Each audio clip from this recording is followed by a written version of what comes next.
Hi there, John. Good to see you tonight. What can you say of the evidence cited in the report? Do you think it proves Iran is on its way to nuclear weapons?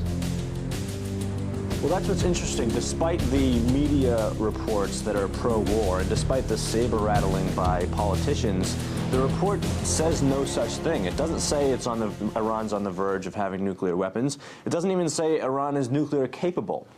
What it says is that past 2003, Iran has still been doing research on the information that it would need to reach nuclear weapons, and that it may still be doing so, but they can't prove it. That's what the report says. And by the way, I think we need to back up and sort of pan out here and think about the context through which this report is being released. The United States, no one should be surprised at the notion that the Iranians might have intents to have nuclear weapons. I mean, the United States policy towards Iran strongly influences it towards attaining a nuclear deterrent. If you look at a map of Iran, the United States has waged two aggressive, unnecessary wars on Iran's east and west coast. They constantly flood the Persian Gulf to Iran's south with thousands of Navy warships.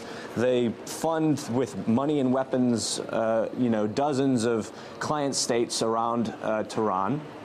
And during the Bush administration and into the Obama administration, the United States has been waging a covert war of cyber terrorism, commercial sabotage, and targeted assassinations of Iranian nuclear scientists. There's a name for that. It's called international terrorism.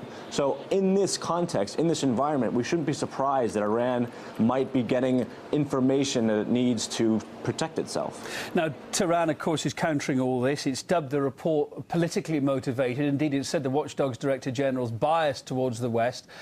Do they have a point, do you think? Absolutely. Mohammed al-Baradei, the previous Director General of the IAEA, stepped down in 2009, and the U.S., especially in more quiet circles, like we found out from WikiLeaks releases of diplomatic cables that were classified, U.S. were practically applauding that the new guy, Amano, is decidedly pro-Western. They said he agrees with the U.S. on key strategic issues, including the Iranian nuclear issue. What the IAEA does is it's an amalgamation of uncorroborated intelligence reports, primarily from the U.S. and Israel. And the fact that the IAEA would collect these together and publicize them in order to sort of, rally against Iran is just, it's unfortunate. Analysts saying the West just wants a pretext to isolate or attack Iran, and comparisons with Iraq, of course, then can't help spring to mind. Do you think the situation could eventually go as far as what happened in Iraq?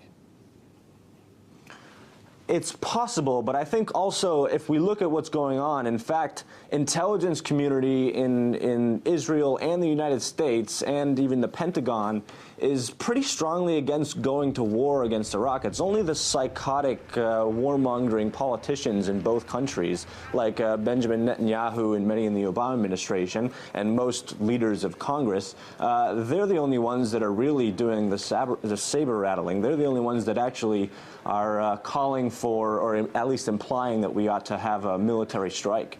Israeli intelligence, Benjamin Netanyahu accused members of Israeli intelligence of releasing leaked information about his plans to unilaterally strike Iran. So I think even the more sensible parts of the military and intelligence structure